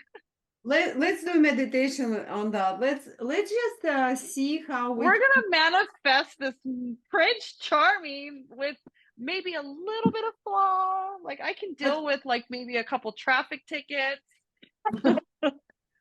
listen. I have an idea. I want to lay out before we meditate. Since we talk about, and I know it's not. It's actually not about men at all. It's about your No. vibration. How much you have this vibe to send. So here, smell you, or in Bobby's case and in Nessa's case, they have already man in their life. And how they are actually open up their those antennas and say, oh my God, what a woman next to me. You know what I mean? In your case, Sarah, he would sense you from miles and say, "Oh my God, she is here," because it's all come from ourself, from within. We need, Oh, you mean I'm gonna release that pheromone? yes, Yes. exactly. Because you know, like what happened is when we say, um, I know one lady and she said, "Oh my God, nobody see me. Men don't see me. Men don't see me." But excuse me, you don't stay in that line when men choose. No, no, no. You go to that place where you look over all men and you choose. How about that? You need to like really feel that from bottom of your heart, from your belly, from all this like your core. That's who I am. Like behind each successful man, wise woman, right? You know who, That's true. you know who is behind every successful woman? I think Inessa knows. The woman who is scared, who like men scared the woman so bad, so she becomes successful. She doesn't care about men anymore. She's like, I'm successful, period. So Yeah, I like her mindset because you know what? I, for some reason in my life, like again, ideologically, you feel like you have to be codependent. And I feel like this world is changing so much these days that women are more empowered to have their own businesses. They're actually getting paid like they're matching like let's the same pay as men. yes, it's all within you. So let's do this meditation. It's very powerful. So I want you to really like get into like, okay, put your hands down and close your eyes, center up. We will get into that very core of yours. We are very powerful. So I want you to just breathe and feel your breathing. Here you are in this very experience for a reason, and you know exactly what you want. So dive deep and imagine that you're in a beautiful big movie theater and you're the only one who is watching this movie about yourself. And now we see in the very middle of this beautiful screen, you see a dot. And that very dot starts to grow bigger and bigger. And you see that your parents, young and beautiful, and you not born yet. And they are so in love in this moment. Find them so beautiful and in the best light ever you can remember them. So you see this little picture in front of you and how they are happy that they know you about to born. And possibly you even experience this moment where you not born yet, but you in your mama womb, and just find only positive, beautiful moments when your mama's heart rising when she knows daddy coming home, and when he is so excited that you about to be born. Feel that love. And this is so beautiful. This is where your power coming from too, from your parents, from this connection. And now next moment you are born. You was born. You were born. And see that moment. See this loving eyes of your parents. And deep inside they are excited. They feel they are so bountiful and loved by God, because you are just miracle that just happens.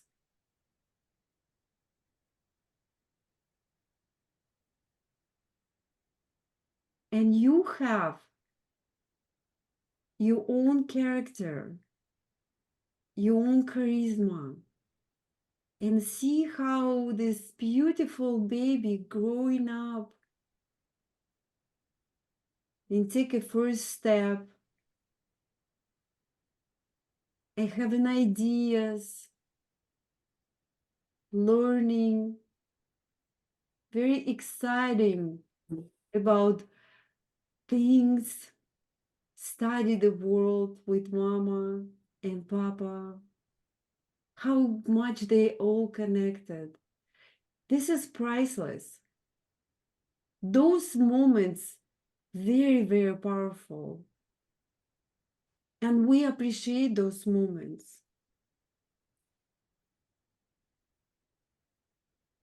Just feel it in your body.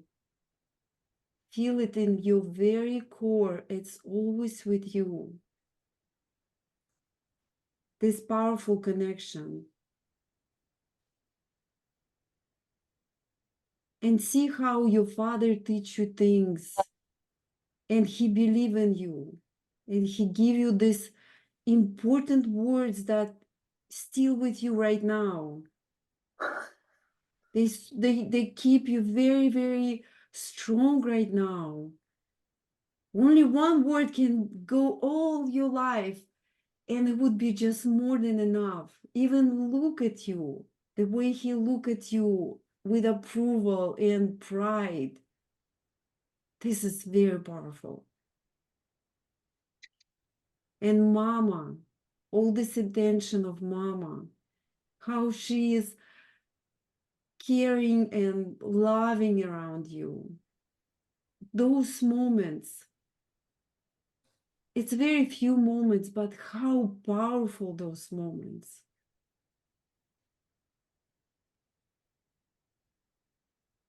And now you're a teenager and you learn more and more to be independent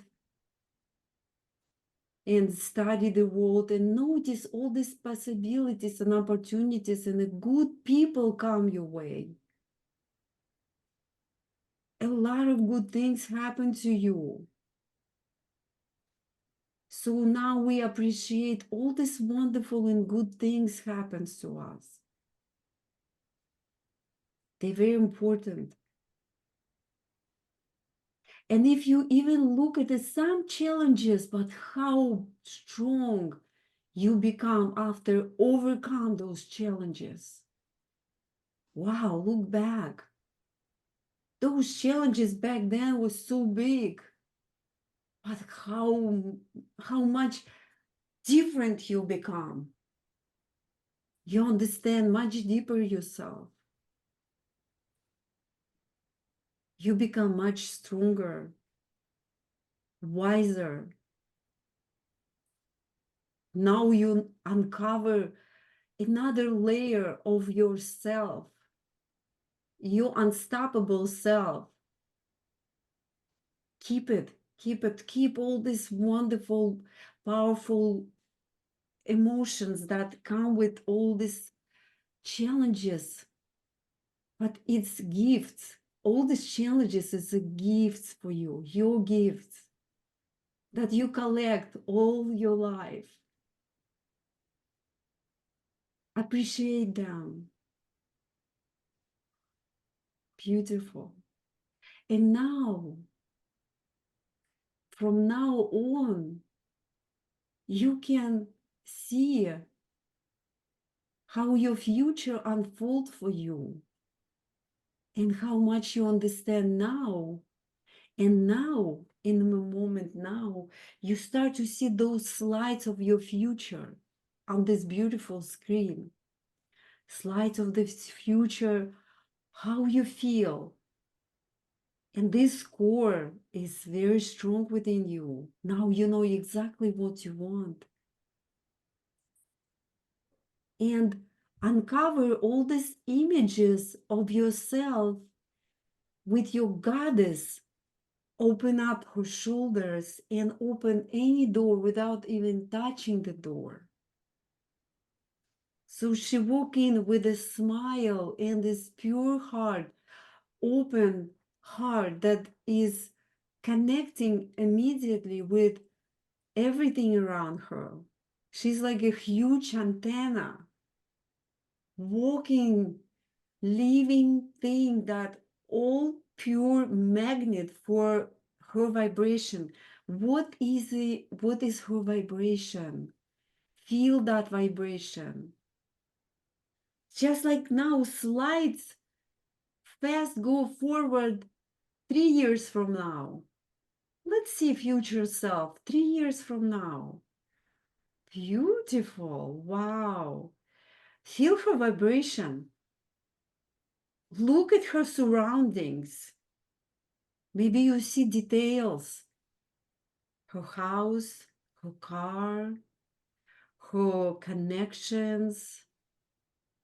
Okay, now slides forward 10 years from now. Wow, she shifts so much. And now for, let's say, it's many more come from 10 years, come close to her and say, like, just study her. And maybe she would say something. Hey, baby, you're doing good. Keep doing what you're doing. And I will send you more ideas from now, from future to now.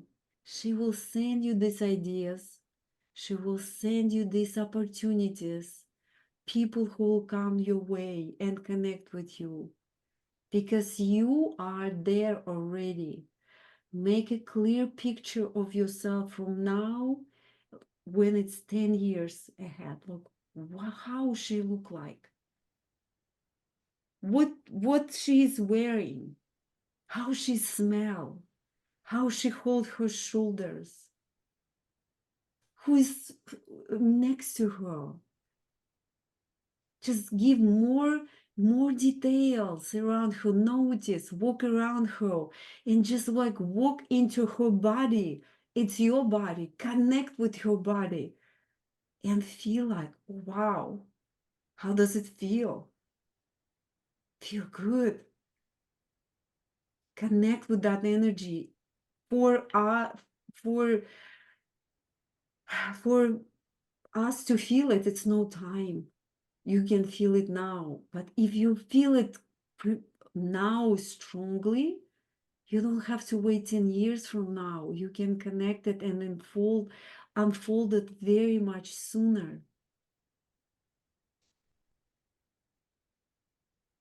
So stay in that moment in her body and look with her eyes surrounding, and look with her eyes at yourself, and she'll look at you and say, baby, I love you so much. You're doing wonderful. And it's okay. I'm supporting you. I'm here. And God with us right now. And God see it all. For God, it's no time. Beautiful. So take these emotions, take these feelings, hold it within. Beautiful. And now I want you to go to your paradise. Just go to your paradise and look around and walk around your paradise with these very feelings. This is all yours. Ingrain these feelings in your body. This is in your very core. And maybe you can reason, like, put it with some kind of sound or color. So it would be triggering you whenever you see it. It can remind you about this very feeling. Beautiful. And now slowly you again in this beautiful movie theater. This is your movie. You create your life as you go with Creator, because you are a loving daughter of the God. And you blessed all the step of the way. Your imagination, He'll give you more. Imagine beautiful things for yourself, and He give you even more. Beautiful. And when you're ready, you can open your eyes.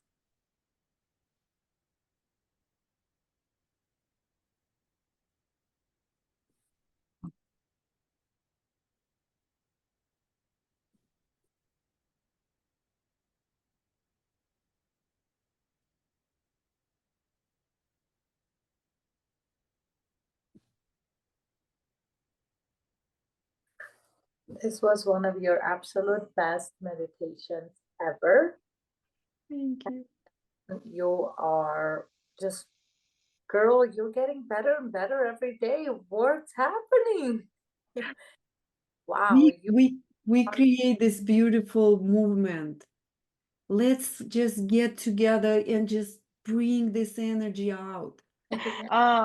Okay, so while I was meditating, like I was like feeling so good, and I agree. That was so profound. Like I literally tapped into my infancy. Like literally I grabbed my baby feet, like my baby Jesus feet, my little 9-ounce baby Jesus feet, and I could feel how slippery they were. It was so weird. Like I totally just went into a whole different realm of meditation, and that was very profound. So thank you. I'm glad you like it. Thank you. And I didn't have any coloring pens. All I had was 2 Sharpies, fluorescent highlighters. They're Sharpie highlighters, and 1 Sharpie. So I made my own. Look at that. I don't know if you can see this. This is nice. Yeah. Can you Yeah. see it? Uh-huh. Wow. Yeah. What It's kind of something from this, like a 60s or 70s look. Abby, did you like the meditation? I loved it. I loved it because I'm like her. I went back. I already had my friend that's a hypnotherapist tell me that something happened to me when I was 4 months old. I still don't know what that was, if it was good or bad, but it was something that made me be me more. I mean, and I went back to that. I still don't know, but I could tell I was there. Yeah, I'm with you. It was like, whoa, how did that happen? It, Yeah, I was in a super trance. Yeah, you Yeah. felt it too, huh? yes, I did. Yes, I did. Yeah. It Yeah, was that was beautiful. a very special moment. It's just so beautiful that you keep reminding us.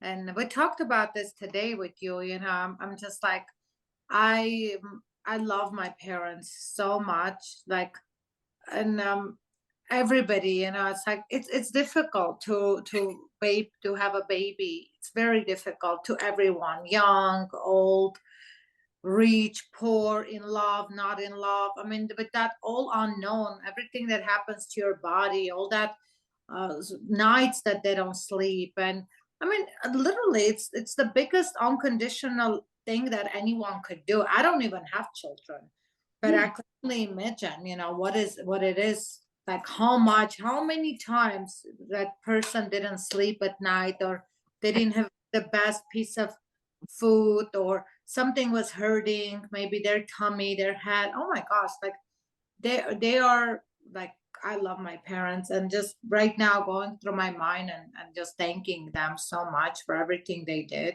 I mean, it's just amazing. I love that you shared that, because I thought about a little bit about what sacrifices my parents took and how much I do appreciate them and what I'm actually grateful for. But it's good to hear that you had a similar experience. Yeah. Oh, it's tough. Honestly, it's tough. It's like, and especially like, I don't know, nowadays, maybe parents voice that more. They're like, I did this, I did that.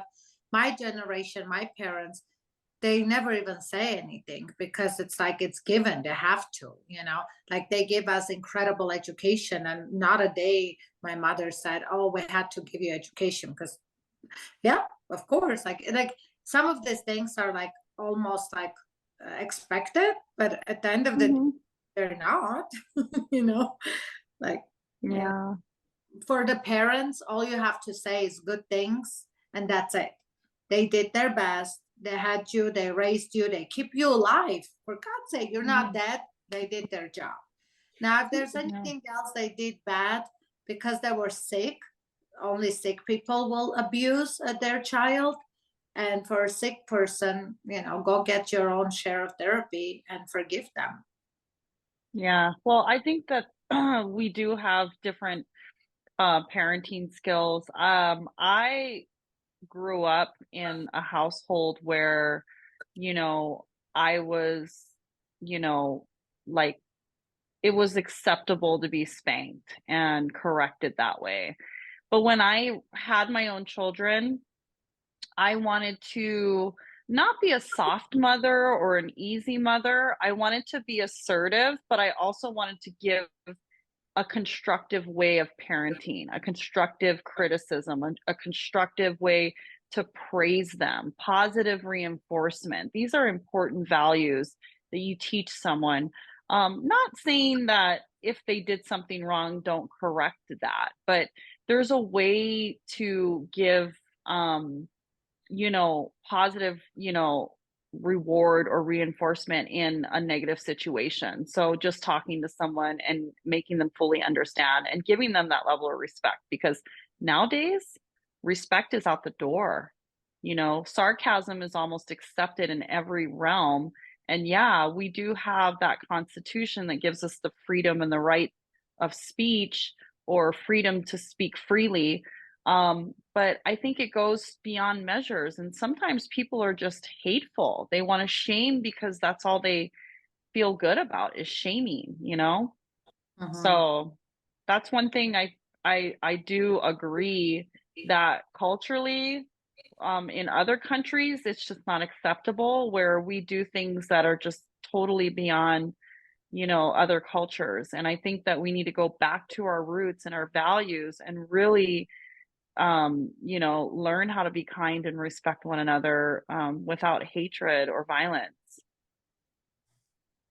I tell you a little bit about that. It's very interesting. I don't know if you're tired or not. We've been a couple hours together. One thing, when we like Inessa said, it was prohibited in our culture, but just when it's this hierarchy stays strong, we get more power. So what happened is when I look back and I said, Mama, you don't do right thing. Mama, you cannot spank me, or Mama. So what I do, I put my energy behind me. And as you know, like tree grow up, and we cannot tell our roots to act any different. When we take our attention back to roots, what happened to our branches? They get back, they're not growing. And that's why, like, when we send our energy, like, okay, you know what, I respect you, okay, I understand it's your life.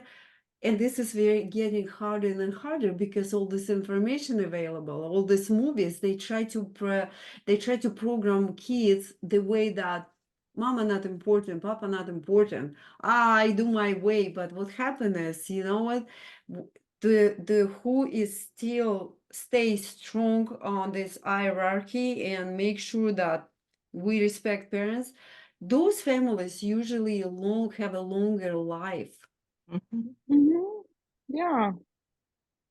So Yeah, they value each other more. They have well, they do actually have, you know what? It's funny you say that because you remember that Zac Efron Netflix documentary where they have these like vortexes all over the world, and they have geographically, there are certain areas in the world on the planet that are known to have more longevity in these countries than other places in any parts of the world. So people just naturally live longer in these areas of the planet. And it just because they did this study, and I don't know how many universities did it, but they were able to really find out why people live longer. Why people live longer in these areas. And you know what was so fascinating to me is one of the things that I realized is they kind of lived right off of the land. They didn't even really have to use technology or get caught in like the stress of, you know, our like common day you know, ideas and whatnot. Like the way we live now is just so stressful. They live off the land, they drink wine, they fish for their food. Let's move to They, Italy. you know what I mean? I'm like, I want to go to Ibiza and live on a little tiny like island in Greece. I don't care.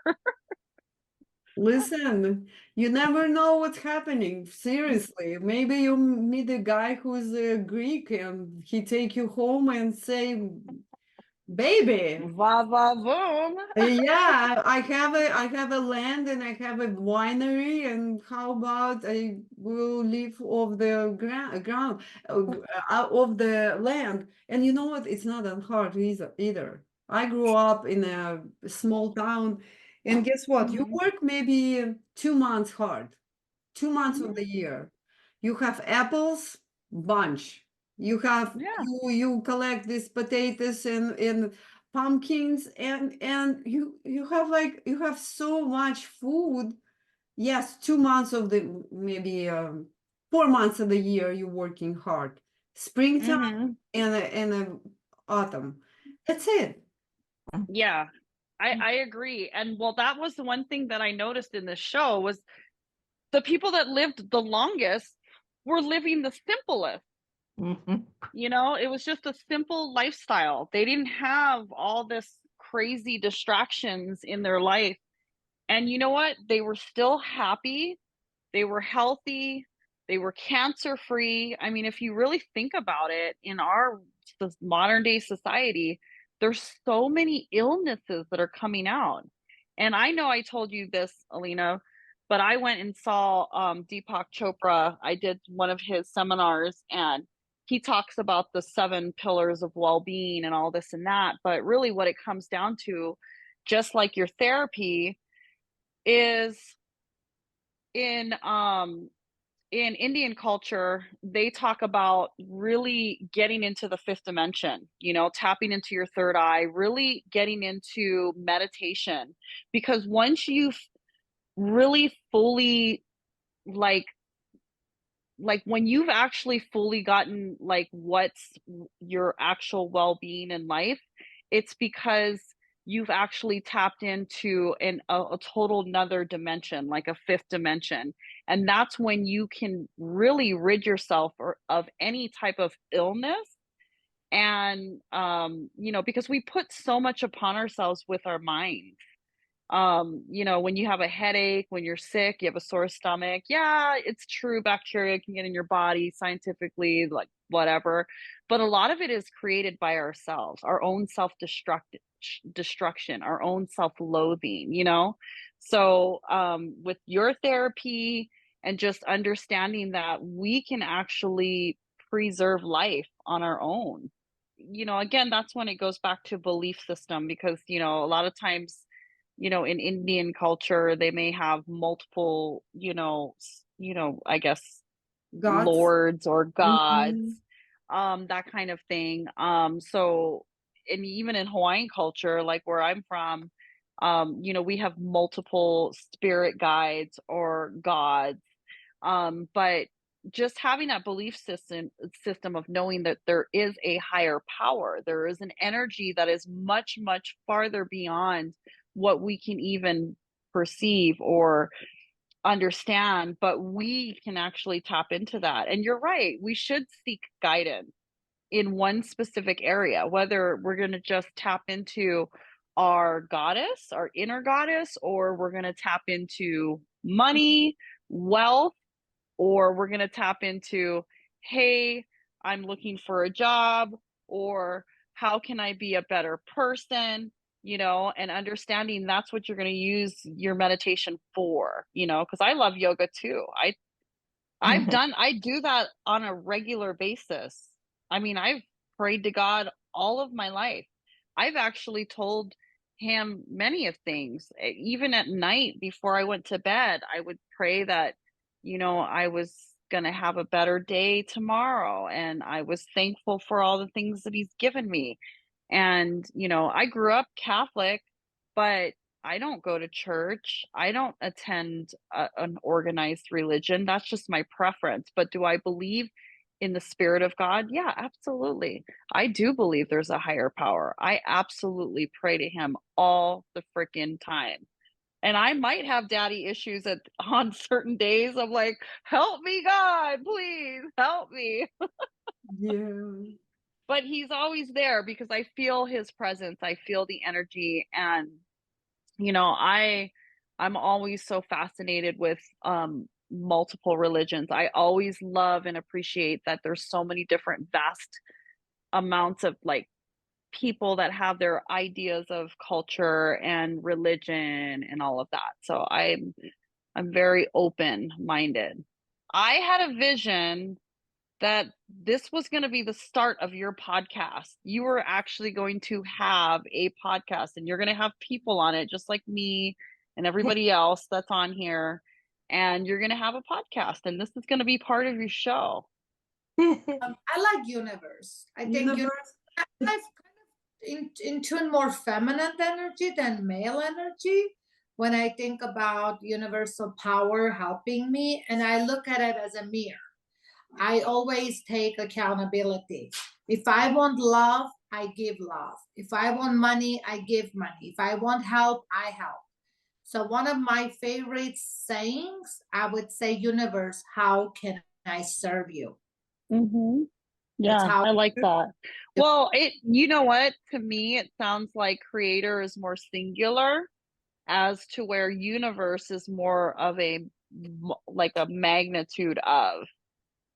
Mm. It's like creator is like one, there's only one, and universe could be like universal, could be like But at the multiple time when you galaxies. said earlier, get on the neck of God and like your father and tell him, okay, God, take me here, take me there. That's definitely much stronger. I don't know if I could see that one. That one I could, because I did spend tremendous amount of time on my dad's neck. That was my favorite spot. So for some reason, I can see that, writing my dad or writing God, but yeah. Well, I think it's too, it's great to be with a bunch of intellectuals, and especially feminine power, because again, this inner goddess workshop, Alina, man, it's so powerful. Just your whole idea and your concepts and your message and your meditations. It's just so profound. I love it. Thank Yeah. you. Thank you, Shayla. Okay, kisses. Thank you so much. Bye, ladies. Bye, ladies. Bye. See you later. Bye.